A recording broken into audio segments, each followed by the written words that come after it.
Hello student. आज हम video के इस भाग में वचन को पढ़ेंगे। व्याकरण में वचन को पढ़ेंगे। तो आइए देखते हैं, पढ़ते हैं इनको। इन चित्रों को ध्यान से देखिए और वाक्यों को पढ़िए। एक क वाक्य क्या है? लड़का पढ़ रहा है। और ख वाक्य क्या है? लड़की पढ़ रहे हैं, लड़के पढ़ रहे हैं। इसमें लड़का पढ़ रहा है, इसमें लड़के पढ़ रहे हैं। चूहा बिल में छिप गया, चूहे बिल में छिप गए। ऊपर दिए वाक्यों में क वर्ग के वाक्यों में आए लड़का। भाई क वर्ग के वाक्यों में आया शब्द क्या है? लड़का। और चूहा शब्द से, लड़का और चूहा शब्द से एक संख्या का बोध होता है। चूहा शब्द से, चूहा है यहाँ पे, तो चूहा से एक बोध हो रहा है संख्या का, एक यानी लड़का। भाई एक लड़का है, चूहा है, एक चूहा है। तथा ख वर्ग में आए लड़के और चूहे शब्द से उनकी अनेक संख्याओं का बोध हो रहा है। भाई ख वर्ग में लड़के और चूहे, लड़के हैं, कई लड़के हैं और चूहे हैं, तो एक से अधिक संख्या का बोध हो रहा है। एक से अनेक संख्या का बोध कराना ही वचन कहलाता है। एक और अनेक संख्या का बोध कराना ही वचन कहलाता है। इसी को हम वचन कहते हैं। अर्थात हम ये कह सकते हैं कि शब्द के जिस रूप से उसके एक या अनेक होने का बोध हो उसे वचन कहते हैं। शब्द के जिस रूप से उसके एक या अनेक होने का बोध हो उसे वचन कहते हैं। अब वचन के भेद, वचन कितने प्रकार के होते हैं? तो एक वचन, बहुवचन। वचन दो प्रकार के होते हैं, एक वचन और बहुवचन। एक वचन शब्द के जिस रूप से उसके एक व्यक्ति, वस्तु, स्थान या प्राणी होने का बोध हो उसे एक वचन कहते हैं। यानी शब्द के जिस रूप से उसके एक व्यक्ति, एक प्राणी, एक स्थान के नाम का बोध हो, तो एक प्राणी या होने का बोध हो, तो उसे हम क्या कहेंगे? एक वचन कहेंगे। उदाहरण देखिए, चूहा, रस्सी, केला, मूर्ति, लड़की आदि। यानी इनसे जो है एक संख्या का पता चलता है, तो यह एक वचन है। और दूसरा जो है हमारा है बहुवचन। शब्द के जिस रूप से उसके एक से अधिक होने का बोध हो, शब्द के जिस रूप से उसके एक से अधिक होने का बोध हो उसे बहुवचन कहते हैं। जैसे देखिए, चूहे, रस्सियाँ, चूहे हैं, तो इससे कई चूहों का बोध हो रहा है कि भाई चूहे हैं, तो एक चूहा नहीं है, कई चूहे हैं। रस्सियाँ हैं, कई रस्सियाँ हैं। केले हैं, कई केले हैं। मूर्तियाँ हैं, तमाम मूर्तियाँ हैं। लड़कियाँ हैं, कई सारी लड़कियाँ हैं आदि। तो संख्या का बोध होता है, नंबर्स का। तो यहाँ पर जो है ये बहुवचन, यानी एक से अधिक संख्या का बोध हो रहा है, तो यहाँ पर जो है वह बहुवचन होगा। आगे आइए देखते हैं वचन की पहचान। वचन की हम पहचान कैसे करते हैं? वचन की पहचान दो प्रकार से की जाती है। पहला है संज्ञा सर्वनाम शब्दों के द्वारा। इसके द्वारा, संज्ञा और सर्वनाम शब्दों के द्वारा हम वचन की पहचान कैसे करते हैं? जब किसी संज्ञा या सर्वनाम शब्द द्वारा उसके एक या एक से अधिक होने का बोध हो। उदाहरण, एक वचन देखिए, मैं 8वीं कक्षा में पढ़ता हूँ, तो संज्ञा या सर्वनाम, मैं 8वीं कक्षा में पढ़ता हूँ। अध्यापिकाएं बच्चों को नृत्य सिखा रही हैं, तो अध्यापिकाएं, तो ये जो है संज्ञा। भाई कई अध्यापिकाएं बच्चों को नृत्य सिखा रही हैं। दूसरा जो है क्रिया द्वारा कुछ संज्ञा शब्दों का रूप एक वचन तथा बहुवचन में समान होता है। कुछ संज्ञा ऐसे भी होते हैं जो हमेशा जो है उनका रूप एक वचन तथा बहुवचन में समान होता है, एक ही समान होता है। ऐसे शब्दों का वचन क्रिया द्वारा जाना जाता है। वचन किसके द्वारा जाना जाता है? क्रिया के द्वारा। मजदूर काम कर रहा है, भाई मजदूर काम कर रहा है, मजदूर काम कर रहे हैं, भाई रहे हैं। मजदूर यहाँ भी है, मजदूर वहाँ भी है, काम भी है, कर भी है, लेकिन रहा है और रहे हैं। यहाँ पर यह बहुवचन हो गया, जैसा कि हम आदर प्रकट करने के लिए बहुवचन का भी प्रयोग करते हैं। तो यहाँ पर कर रहे हैं यानी मजदूर काम कर रहे हैं, कई मजदूर जो है काम कर रहे हैं, यानी क्रिया के द्वारा हम जो है उसके वचन को जान लेते हैं। देखिए, एक वचन के स्थान पर बहुवचन का प्रयोग, एक वचन के स्थान पर बहुवचन का प्रयोग।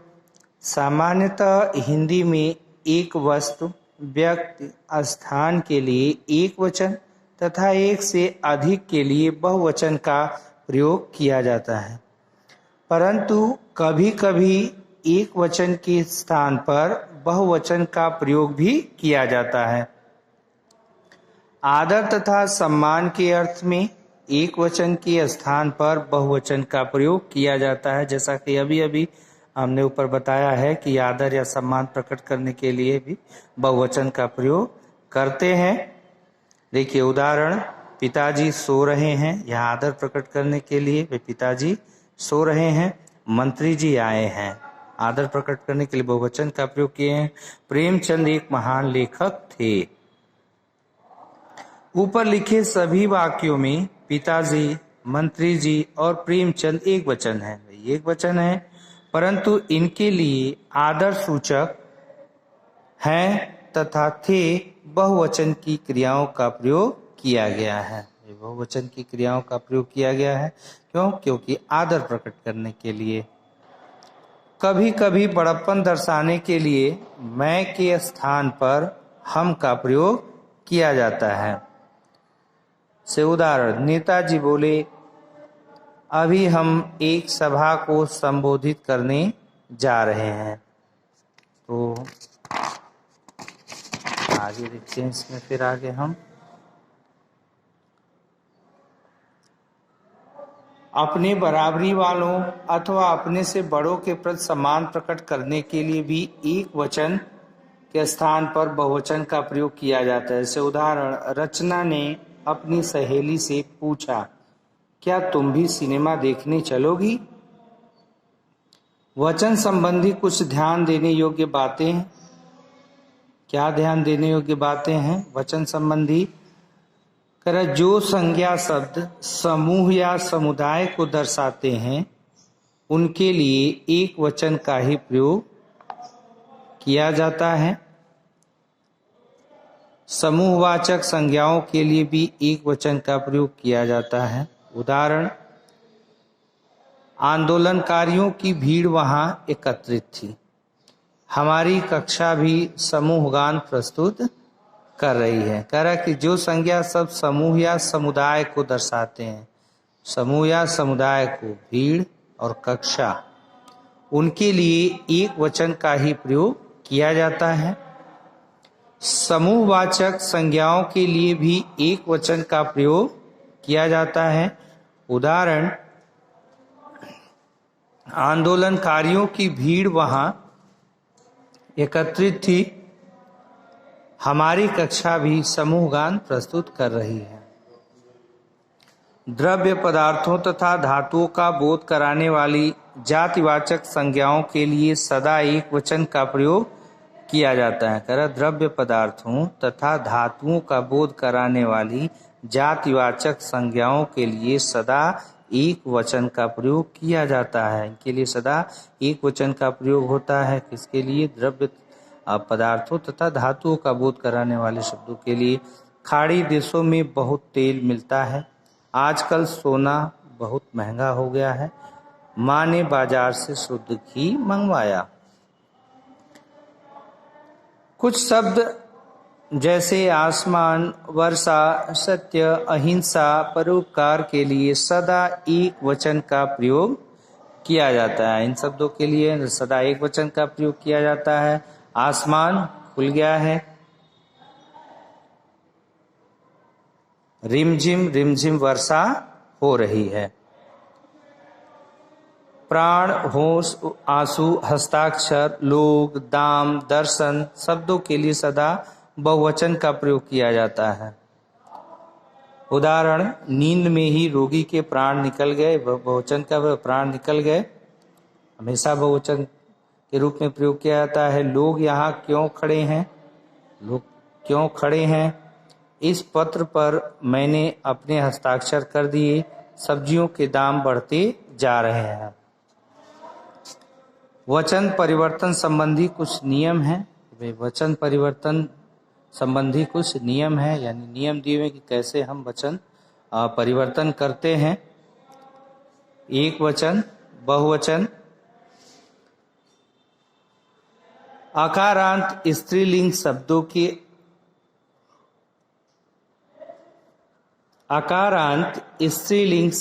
के अंत में अ के स्थान पर ए लगाकर, देखिए एक वचन से बहुवचन है। आकारांत जो शब्द है, अब गाय, रात, भैंस, पुस्तक आकारांत शब्द है। अब स्त्रीलिंग शब्दों के अंत में हम क्या लगा देंगे, अ के स्थान पर ए लगाकर जो है हम बना लेंगे इसे बहुवचन। तो गायें, रातें, भैंसे, पुस्तक, पुस्तकें, यानी अकारांत स्त्रीलिंग शब्दों के अंत में अ के स्थान पर ए जोड़ करके हम शब्द को क्या करते हैं, अकारांत स्त्रीलिंग शब्द को बहुवचन में बदल लेते हैं। टांग, टांगे, बाह, बाहें, झील, झीलें, बात, बातें। आकारांत स्त्रीलिंग शब्दों के अंत में आ के बाद ए लगाकर, आकारांत स्त्रीलिंग शब्दों के अंत में आ के बाद ए लगाकर, कथा, कथाएं, छात्रा, छात्राएं, ये अकारांत आई आकारांत, यानी शब्द के अंत में आ, कथा, छात्रा, तो आ की जगह पर हम क्या लगा दिए हैं, ए लगा करके हम इनको क्या किए हैं, बहुवचन बना लिए हैं। गाथा तो गाथाएं, माला, मालाएं, घटना, घटनाएं, कन्या, कन्याएं, कविता, कविताएं, पाठशाला, पाठशालाएं। आकारांत पुल्लिंग शब्दों के अंत में आ के स्थान पर ए लगा करके, आकारांत पुल्लिंग शब्दों के अंत में आ के स्थान पर ए लगा करके। बेटा, भाई आकारांत आ शब्द सब में पंखा, लड़का, केला, रस्सा, तो क्या लगा देंगे हम इसके स्थान पर, आ के स्थान पर ए, तो बेटे, पंखे, लड़के, केले, किस्से बन गया सब बहुवचन। तोता, तोते, भेड़िया, भेड़िए, लोटा, लोटे, संतरा, संतरे, बकरा, बकरे। देखिए चौथा क्या है, इकारांत स्त्रीलिंग शब्दों के अंत में या लगाकर, इकारांत भाई जिसके अंत में क्या है, इकारांत यानी ई जो है अंत में है, ऐसे शब्दों के अंत में जिसमें ई या इकारांत कहते हैं, तो स्त्रीलिंग शब्दों के अंत में हम क्या जोड़ देंगे, या लगा देंगे। जैसे लिपि है तो क्या हो जाएगा, लिपियां, राशियां, पंक्तियां, रीतियां, यानी इनके इकारांत स्त्रीलिंग शब्दों में के अंत में या जोड़ करके हम शब्द को बहुवचन बना लेते हैं। जाति, जातियां, विधियां, तिथियां, समितियां। अब पांचवा जो है इकारांत, अब इकारांत स्त्रीलिंग शब्दों के अंत में या लगाने पर अंतिम ई को, ई यानी दीर्घ ई को हम क्या करते हैं, ह्रस्व ई करके। देखिए गाड़ी है तो गाड़ियां, या तो लगाते हैं, और जो दीर्घ ई है उसको हम क्या करते हैं, ह्रस्व कर देते हैं। तो यहाँ गाड़ियाँ हो जाएगा, यहाँ लड़कियाँ, पोथी पोथियाँ, रोटी रोटियाँ, खिड़की खिड़कियाँ, थाली थालियाँ, देवी देवियाँ, मछली मछलियाँ, नदी नदियाँ, साड़ी साड़ियाँ।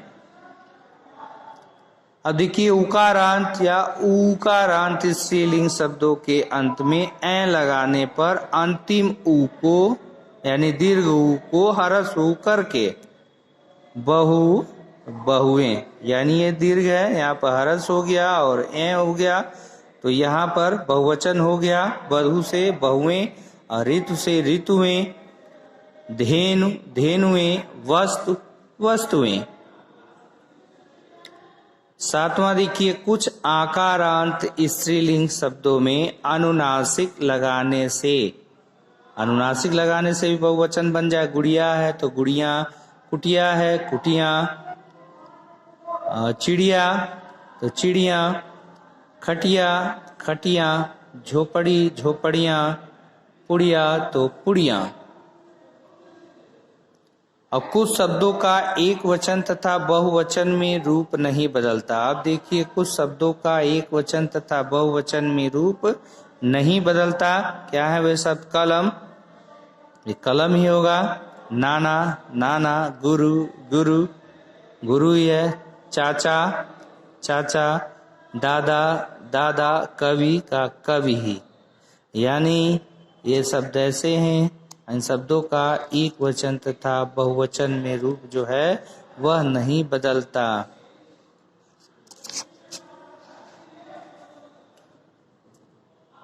कुछ शब्दों के अंत में जन गण लोग वृंद जोड़ करके बहुवचन रूप बनाया जाता है। जैसे वे पाठक तो गण लगा दिए, पाठक गण हो गया, बहुवचन हो गया।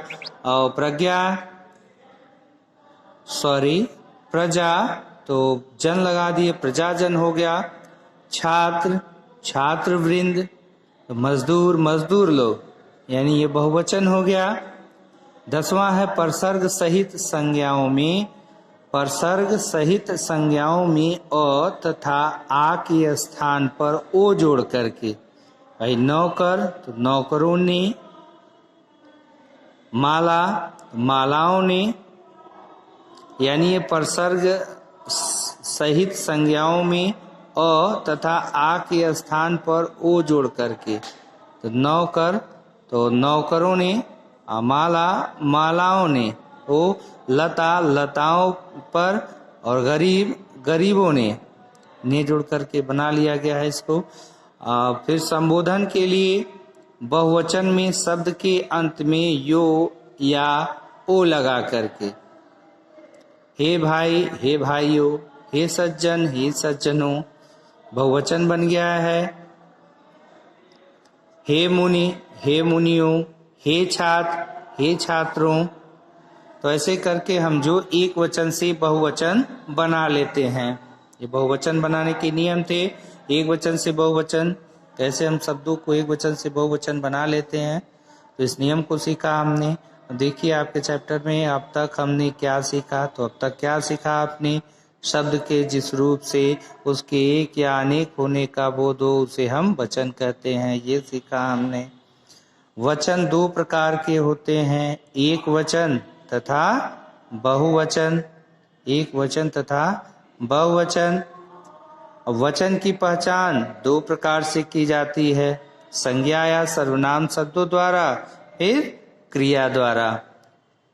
तो आज के वीडियो में स्टूडेंट बस इतना ही। तो मिलेंगे नेक्स्ट वीडियो में। So student take care, bye bye.